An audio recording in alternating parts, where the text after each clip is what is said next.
தமிழ் குரல் நேயர்களுக்கு வணக்கம். இன்றைய நமது சிறப்பு விருந்தினர் அரசியல் திறனாய்வாளர் தோழர் வில்லவன் ராமதாஸ் அவர்கள். வணக்கம் தோழர். இப்போ ஜப்பானுக்கு பிரதமர் அவர்கள் போகிறாரு. பிரதமர் வர்றதுனால நாங்கள் அமெரிக்காவோட போட இருந்த ஒப்பந்தத்தை இப்போ நிறுத்தி வச்சிருக்கோம் அப்படின்னு ஒரு செய்தி இணையில. ஒப்பந்தத்தை நிறுத்தல, பேச்சுவார்த்தைக்கு போற தேதியை தள்ளி போட்டிருக்காங்க. ஆனா இந்த மாதிரி அல்பமான விஷயங்களை வச்சுட்டு பெருசா நாம சந்தோஷப்படக்கூடாது. ஏன்னா இருக்கக்கூடிய பத்திரிகைகள் தான் இதை அவங்களுக்கு வேற வழி கிடையாது. அவங்க அப்படி பேசினாதான் சென்ட்ரல் கவர்மெண்ட் விளம்பரம் வரும். அவர்கள் அப்படித்தான் பேசி ஆகணும். ஆனா அமெரிக்காவில் பெருமளவு முதலீடுகளை ஜப்பான் செய்ய போறேன்னு அக்ரிமெண்ட் போட்டிருக்காங்க. ஜப்பானோட முதலீடு அங்க போகுது. ஐரோப்பிய யூனியன் அமெரிக்காவிலிருந்து நிறைய இறக்குமதி பண்றோன்னு ஒரு அக்ரிமெண்ட் போட்டுட்டு அமெரிக்காவுக்கு எக்ஸ்போர்ட் பண்ற பொருட்களுக்கு 15% டாரிஃபுக்கு ஒத்துக்கிட்டு இருக்காங்க. இவங்க எல்லாமே அமெரிக்காவின் மடியில உட்கார்ந்து இருக்கிற அடிமை நாடுகள் மாதிரி. நீங்க அங்க போய் பெருசா போடுறீங்கன்னா அதனுடைய பலன் அவங்களுக்கு இருக்கலாம். யூகேவோட போட்டாங்க, அதனால ஒரு ஒப்பந்தம் போட்டாங்க. ஆல்மோஸ்ட் 99 விழுக்காடு பொருட்கள் சுதந்திர ஒப்பந்தம், அதுக்கு பேர் வச்சாங்க சுதந்திர ஒப்பந்தம். அப்படி ஒரு பேரா? அது நினைவில் எனக்கு. அதனால் அதனுடைய இம்பாக்ட் ஏதாவது சொன்னாங்களா? அதன் பிறகு அதனுடைய ஃபாலோஅப் ஏதாவது வந்துச்சா? 40 நாடுகளோட ஒப்பந்தம் போட முடியும். அது இல்லை. உலகத்துல 100 நாடுகளுடைய மக்கள் தொகை அதிகபட்சம் 40 லட்சம். நீங்க 40 லட்சத்துக்கு கீழே இருக்கிற நாடு அப்படின்னு கழிச்சு கட்டினீங்கன்னா 100 நாட்டை நீங்க கட்டணும். மீதி வர்த்தகம் செய்யறதுக்கு 140 கோடி மக்கள் இருக்கிற ஒரு நாட்டோட நாம பெரிய அளவோட வர்த்தகம் பண்ணணும்னா ஐரோப்பா, அமெரிக்கா, சீனா, மற்ற ஆசிய நாடுகள், இதெல்லாம் தான். இது எல்லாத்தோடையும் நீங்க நல்லுறவை வச்சிருந்தா மட்டும்தான். 40 நாடுகளோட பேசுறோங்கிறது நம்ம வால்யூமை கனெக்ட் பண்ணோம்னா ஒண்ணுமே இருக்காது. சின்ன சின்ன நாடுகள் நீங்க சொல்றது ரொம்ப சின்ன நாடு. 12,000 பேர் இருக்கிற நாடு இருக்கு, அதுக்கு கம்மியான ஆட்கள் இருக்கிற நாடுகள்லாம் இருக்கு. ஸோ இது இந்தியாவில் ஒரு சிம்பிளா புரிஞ்சுக்கணும்னா ஒண்ணுதான் சொல்லலாம். இந்தியாவில் மக்கள் தண்ணியை குடிச்சிட்டு யூரின் போற அந்த ஒரு வேலை இருக்குல்ல, அதோடு தொடர்புடைய எக்கனாமியை கணக்கு பண்ணோம்னா அதை விட குறைவான வருஷ பட்ஜெட் இருக்கிற நாடுகள் ஏகப்பட்டது இருக்கும். ஏன்னா அந்த நாடுகளோட சைஸ் அவ்வளவு சின்னது, இந்தியாவுடைய சைஸ் அவ்வளவு பெருசு. ஸோ நாம எல்லா விஷயத்தையும் ரொம்ப பொறுப்பாகவும் எதிர்காலம் குறித்தும் தான் திட்டமிடணும். கெடுவாய்ப்பா அந்த மாதிரி யோசிக்கிறதுக்கு ஆளே இல்லை. எல்லாமே எஸ் பாஸ், அதிகார வர்க்கம் எஸ் பாஸ் மைண்ட் செட்ல இருக்கு. பாஸ் என்ன சொல்றாரோ அவர் வேலையை செஞ்சு. நம்ம கம்பெனியில் ஒன்று செய்வோம்ல, நஷ்டத்துக்கு தயார்னு முதலாளி சொல்லிட்டா நம்ம என்ன பண்ணுவோம்? நம்ம அந்த வேலையை செஞ்சுக்குவோம். இப்போ நான் கார்மெண்ட் யூனிட்ல வேலை பார்த்துருக்கேன். 2 சென்டிமீட்டர் கம்மியாக இருந்தால் பரவாயில்ல தச்சிடுறா அப்படின்னு சொன்னா நான் என்ன பண்ணுவோம்? தச்சிருக்கணும். அந்த நஷ்டத்துக்கு முதலாளி தயாரா இருக்காரு, நம்ம கவலைப்பட தேவையில்லை அப்படின்னு ஒரு மைண்ட் செட் இருக்கும். ஒரு ஒரு மேனேஜர் மைண்ட் செட் இருக்கலாம், அல்லது ஒரு சூப்பர்வைசர் மைண்ட் செட் இருக்கலாம். பட் அரசை நடத்துறவங்க அந்த மைண்ட் செட்ல இருந்தாங்க. இப்ப அடுத்த ஒரு செய்தி வந்திருக்கு, நம்ம யாருமே பார்க்கல. இந்த 2009 பொருளாதார மோசமான போது, உலக பொருளாதாரம் வீழ்ந்த போது இந்தியாவை காப்பாற்றினது அரசுடைமை வங்கிகள். இன்னைக்கு கதை என்னன்னா, 3 நாள் முன்னாடி சிஎன்பிசி நினைக்கிறேன் அந்த சேனல்ல, அந்த வெப்சைட்ல போட்டிருக்காங்க, இந்தியா 4 முக்கியமான பொதுத்துறை வங்கிகளுடைய பங்கை லாபகரமா விற்கிறதுக்கு ஒரு சர்வதேச நிறுவனத்தை அப்பாயிண்ட் பண்ணிருக்கு. 4 பொதுத்துறை வங்கிகளை பிரைவேடைஸ் பண்ண போறாங்க. எங்கேயாவது நியூஸ் பாத்தீங்களா? இந்தியன் ஓவர்சீஸ் பேங்க், இந்த மாதிரி ஒரு 4 பேங்கை கழிச்சு கட்ட போறாங்க. இந்த 4 பேங்கை விற்கிறதுக்காக ஃபேக்கா லாபத்தை எல்லாம் உயர்த்தி காட்டுற மாதிரியான வேலையெல்லாம் செய்யறாங்க. அள்ளி விட்டுருக்காங்கன்னு நினைக்கிறேன். அதெல்லாம் திரும்ப ஒரு இன்னும் கொஞ்ச நாள் இதோட எப்படி நம்ம பொருத்தி பார்க்கறது? இதோட எப்படி பொருத்தி பார்க்கறதுன்னா, அரசுக்கு பணம் இல்லை, எதையாவது வித்து தான் பணத்தை கொண்டு வந்து ஆகணும். முதல் 5 மாசத்திலேயே இந்த வருஷம் வாங்க உத்தேசித்திருந்த கடனில் 50%க்கு மேல முதல் 4-5 மாசத்துலேயே வாங்கிட்டாங்க. இந்தியா பெருமளவு கடன் தேவைப்படுது. மக்களுக்கு கொடுக்கறதுக்கு, செலவு பண்ணுறதுக்கு பணம் இல்லை. கவர்மெண்ட்ட கடன்ல தான் ஓட்டி ஆகணும். அந்த மாதிரியான ஒரு நெருக்கடி இருக்கு. ஸோ பேங்க் இந்த மாதிரி நிறுவனங்களை வித்து அதுலேருந்து வர்ற லாபத்தை வச்சு கவர்மெண்ட் ஓட்டலான்னு பாக்குறாங்க. இல்லை, இது அடிமடியிலே கை ஆமா, விதை நெல்லை வித்து சாப்பிட்ற மாதிரி. அது நீங்க அடுத்த வருஷம் உங்களுக்கு வெள்ளாமைக்கு வழி இருக்காது. அந்த மாதிரியான ஒரு வேலையை தான் செய்யறாங்க. வேற வழி கிடையாது. They are clueless. என்ன செய்யறதுன்னு தெரியல.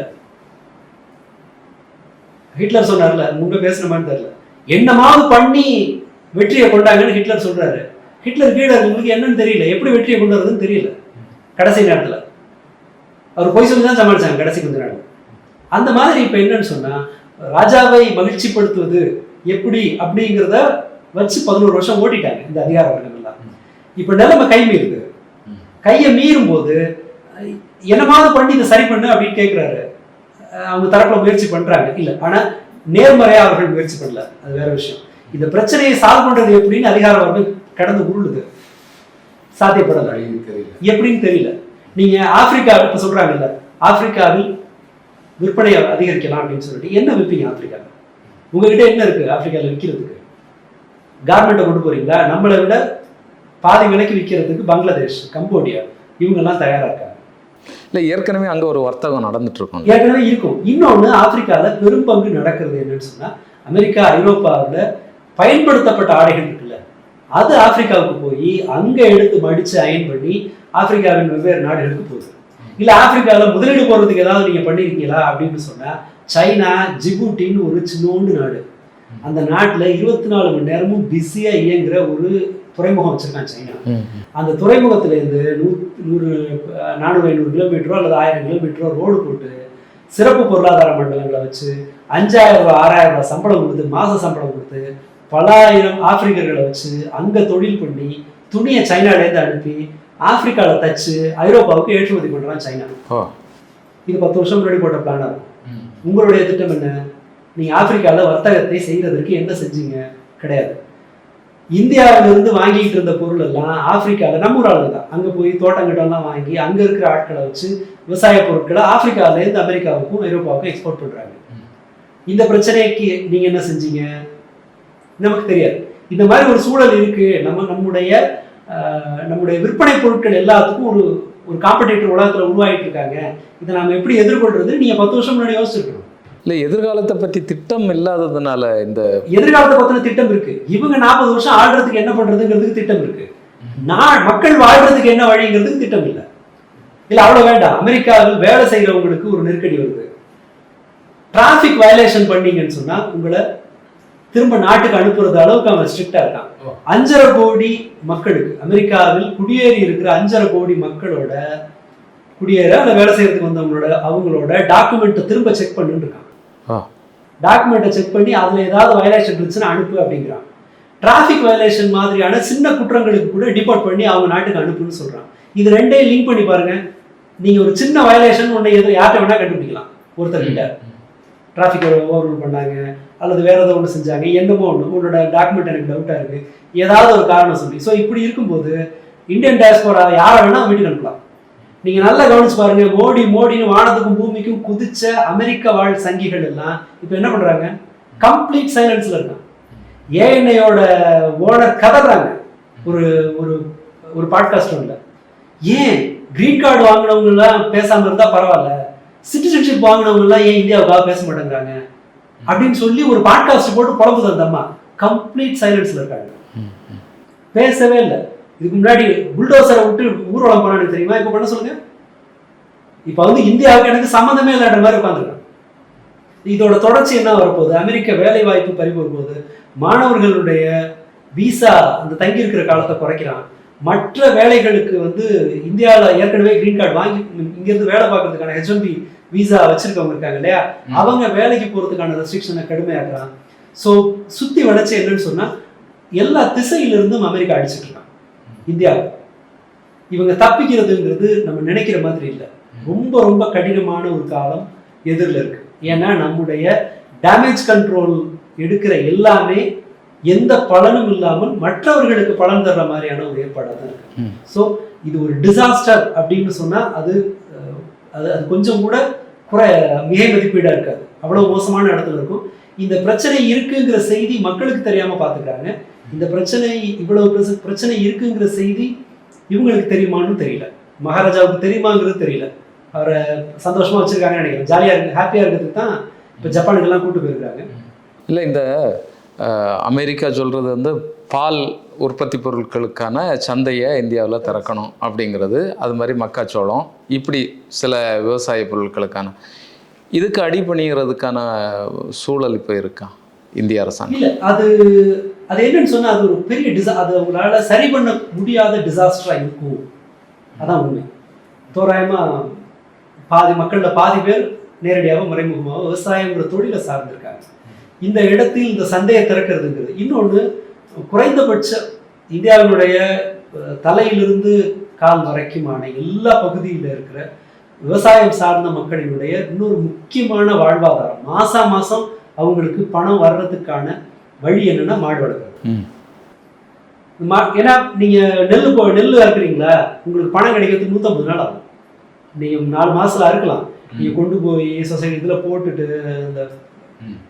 அந்த நெல் இதுல போட்டுட்டு அது பணம் வர்றதுக்கு ஒரு 140 150 நாள் ஆகும். கரும்பு 1 வருஷம் ஆகும். சமயத்துல நம்ம கரும்பு ஆலையெல்லாம் 1 வருஷம் 2 வருஷம் 3 வருஷம் கழிச்சு கூட பணம் கொடுப்பாங்க. உடனே மாசம் உங்களுக்கு பணம் வரணும்னா மக்கள் தினசரி வயிற்ற கழுவுறதுக்கான வழியா மாடு வளர்க்கறது இருந்துச்சு. இவனுங்க மாடு வளர்க்கறதுல ஏற்கனவே ஒரு டென்ட்டை கிரியேட் பண்ணிட்டாங்க. இந்த பசு வதைன்னு இந்த பசு பொறுக்கிகள்லாம் வளர்த்து விட்டாங்க இல்லையா. இவனுங்க வளர்ந்ததோட விளைவு என்னன்னா, மாடை நீங்க 40,000 ரூபாய் கொடுத்து வாங்குறீங்கன்னு வைக்கணும். அது ஒரு எத்தனை வருஷம் கறக்கும், ஒரு 15 வருஷம் வித்தியாசமா எனக்கு தெரியல, ஒரு 15 வருஷம் கறக்கும்னு வச்சுக்கலாம். 15 வருஷம் கறந்த பிறகு அந்த மாட்டை கசாப்பு வைக்கிறோன்னு வைங்க, அதுல இருந்து ஒரு பணம் வரும்.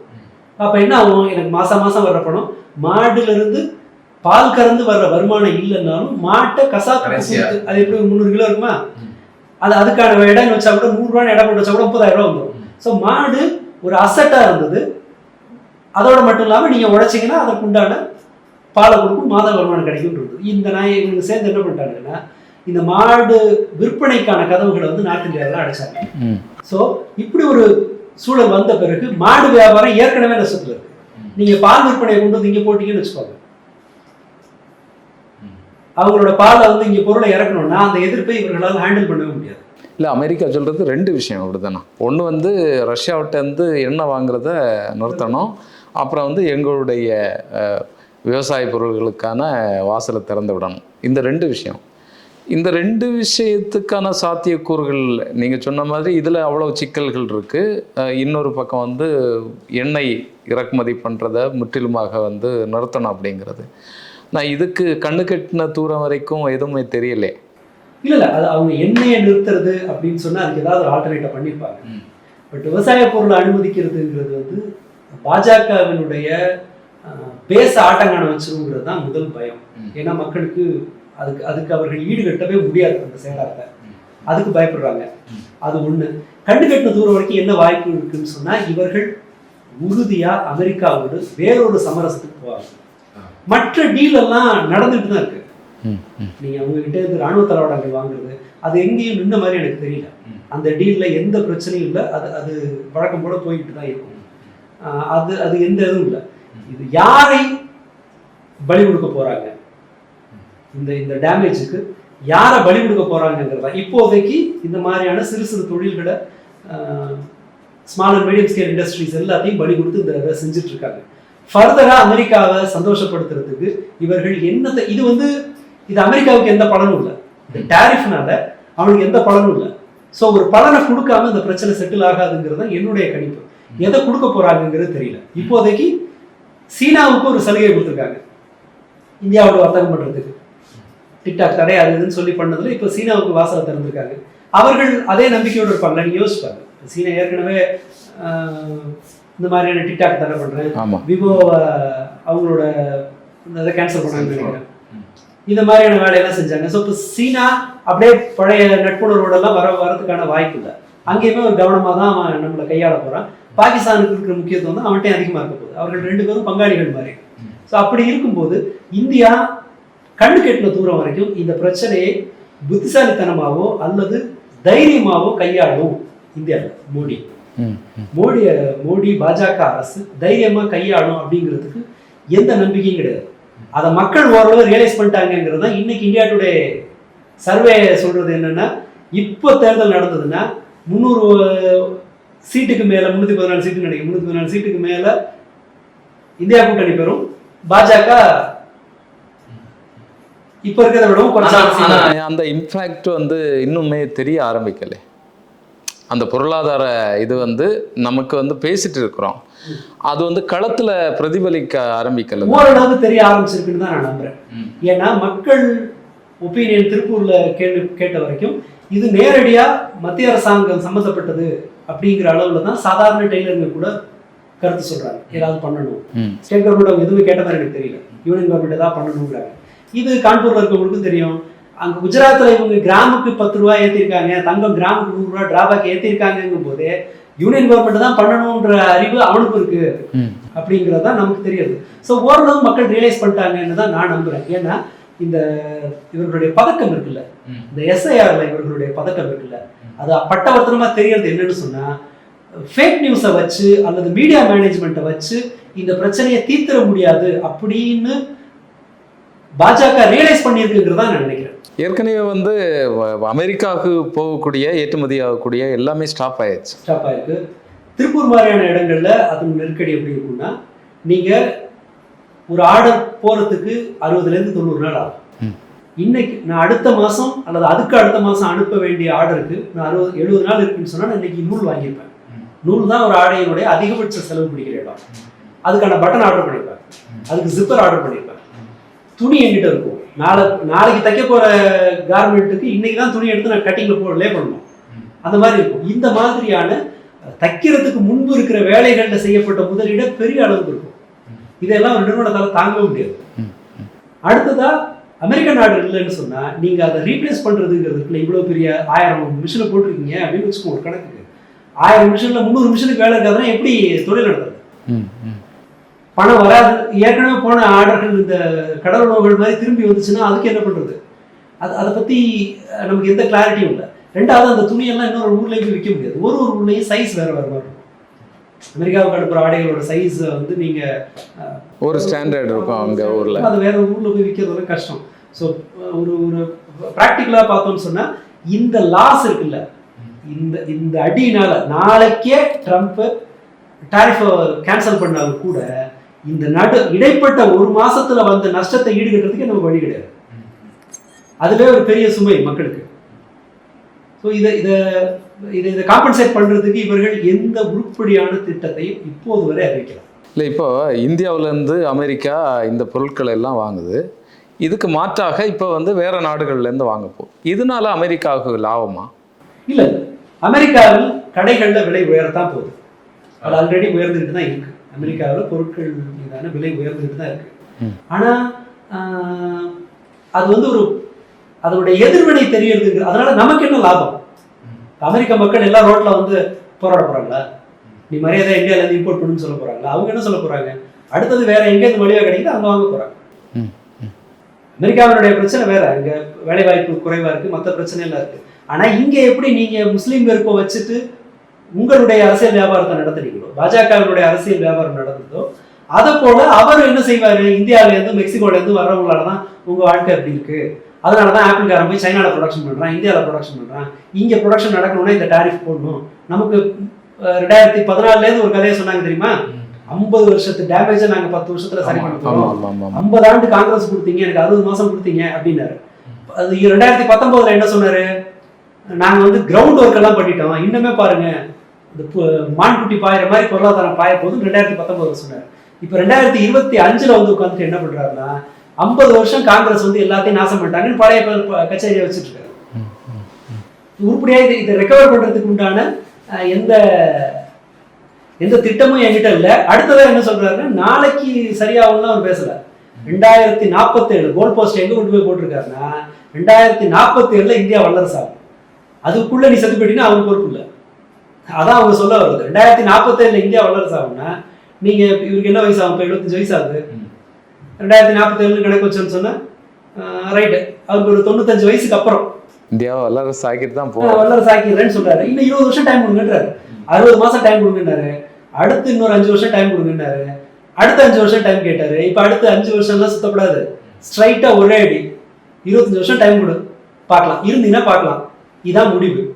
இவங்க ஏன் ரிப்பேர் பண்ண மாட்டாங்கிறதுக்கு நான் சொல்றேன்னா, இவர்கள் ஒருவேளை இது கையை மீறி போகுதுன்னு நினைச்சிருந்தா, இப்போ நினைச்சிருந்தா கூட மற்ற கட்சிகளை கூப்பிட்டு பேசி, மாநில அரசுகளை கூப்பிட்டு பேசி என்ன செய்யலாம், இதுக்கு என்ன வழி இருக்கு, உங்களுக்கு என்ன வேணும், என்னால என்ன தர முடியும் அப்படின்னு பேசியிருக்கலாம். அதை பேசல. மாறா என்ன செஞ்சாங்கன்னா, 30 நாளைக்கு மேல ஒருத்தர் சிறையில இருந்தா அவங்களோட பதவி பறிப்போம் அப்படின்னு ஒன்று கொண்டு வர்றாங்க. தேர்தல் கமிஷனை பாஜகவினுடைய உறுப்பு அமைப்பு மாதிரி ஆக்கி அவங்கள விட்டு ஒரு கட்சிக்கார மாதிரியே பேச வச்சு இந்திய ஜனநாயகத்தின் மீதான அவநம்பிக்கையை உருவாக்குறாங்க. ஆர்எஸ்எஸ்க்கும் இதுக்கும் ஆர்எஸ்எஸ் காரங்க வந்து 3 பிள்ளை பெற்றுக்க அப்படின்னு ஆர்எஸ்எஸ் தலைவர் வந்து பேசுறாரு.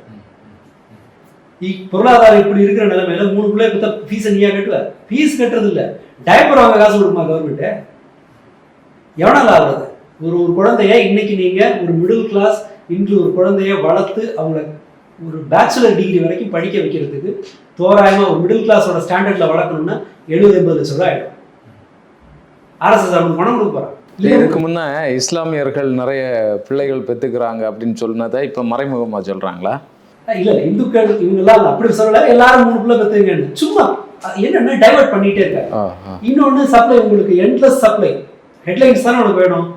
நீ இதை பத்தி பேசக்கூடாது, பொருளாதாரத்தை பேசாம மக்கள் கஷ்டப்படுறாங்கிறத பேசாம வேற ஏதாவது பேசு. அதுக்கு என்ன பண்றாங்கன்னு சொன்னா எவனாவது ஒருத்தருக்கு இருக்க மாதிரி பேசுவான். ஏரோப்ளேன் நாங்க தான் கண்டுபிடிச்சோம் அப்படிம்பாங்க. உடனே அதை வச்சுட்டு 2 நாள் தப்பான்னு பேசுவோம். அடுத்தது வேற ஒருத்தன் வந்து பேசுவான். இந்த மாதிரி மக்களுடைய அந்த அட்டென்ஷன் ஸ்பேனை ஹைஜாக் பண்ற மாதிரியான வேலைகளை வந்து செய்யறாங்க. இப்போ வரைக்கும் பாஜக இதை நேர்மறையா கையாளுறதுக்கான 1 மில்லிமீட்டர் கூட அந்த திசையை நோக்கி அவர்கள் நகரணும். அதனாலதான் சொல்றேன், இவங்க இனி வர்ற நாட்களில் இதை சரி பண்ண மாட்டாங்க. பட் கவனம் என்ன, இன்னும் 25 வருஷம் நாட்டை ஆளணும் அந்த ஆசை மட்டும் இருக்கும். 25 வருஷம் ஆனாலும் எங்க போகணும்னு தெரியாது. இப்பவே நம்முடைய எதிர்கால சந்ததியினருக்கான வாசல்கள் அடைக்கப்பட்டாச்சு. வெளிநாட்டு வேலை வாய்ப்பு அப்படிங்கிறது தான் இந்தியாவினுடைய ரொம்ப பெரிய நம்பிக்கையா இருந்தது. அதுக்கும் அடி விழப்போகுது, விழுந்துட்டு இருக்கு. அமெரிக்கா வேலை வாய்ப்புகளுக்கு ஒரு ஆஃபர் வச்சுட்டானா சாஃப்ட்வேர் ப்ரொஃபஷனல்ஸ் போகிறதுக்கான கதவுகள்லாம் அடைச்சிருக்கு. விசா ரெஸ்ட்ரிக்ட் பண்ணுறான். அங்கே குடியிருக்கிறவங்க ரொம்ப நாள் வேலை போச்சுன்னு சொன்னால் அடுத்த 60 நாள் அடுத்த வேலை கிடைக்கலன்னா ஊரை விட்டு துரத்திடுவாங்கிறான். சின்ன வயலேஷன் சட்டமீறல் இருந்தாலும் வெளியில் அனுப்புவாங்கிறான். விசா செக் பண்ண அந்த ஒரு அடி விழுவுது. மற்ற நாடுகளில் கனடாவோட ஏற்கனவே பெரிய சண்டை போட்டு பம்பிடுத்து வச்சிருக்கிறோம். அது ஒரு பிரச்சனை இருக்கு. இப்படி போனோம்னு வச்சுக்கோங்களேன், அடுத்த சில வாய்ப்புனா என்ன இருக்கும்? ஜப்பான் இல்லை ஐரோப்பாவில் சில நாடுகள் அந்த அந்த மாதிரி ஒரு வாய்ப்பு இருக்கலாம். பட் அதையும் சரியா பண்றதுக்கான நடவடிக்கை இருக்கான்னு எனக்கு தெரியல. இவங்க இந்த மாதிரியான மத வெறுப்பு இதெல்லாம் இந்தியாவில் நிறைய இருந்துச்சுன்னு சொன்னா இந்தியாவில இருந்து யாரும் ஆள் எடுப்பா? அதுக்குண்டான ஒரு குறைஞ்சபட்ச முன்முயற்சி வேணும் இல்லையா? அந்த மாதிரி எதுவுமே இல்லை. ஸோ இப்படி போட்டு இவங்க தொற்ற இடமெல்லாம் டேமேஜா பண்ணி வச்சிருக்காங்க.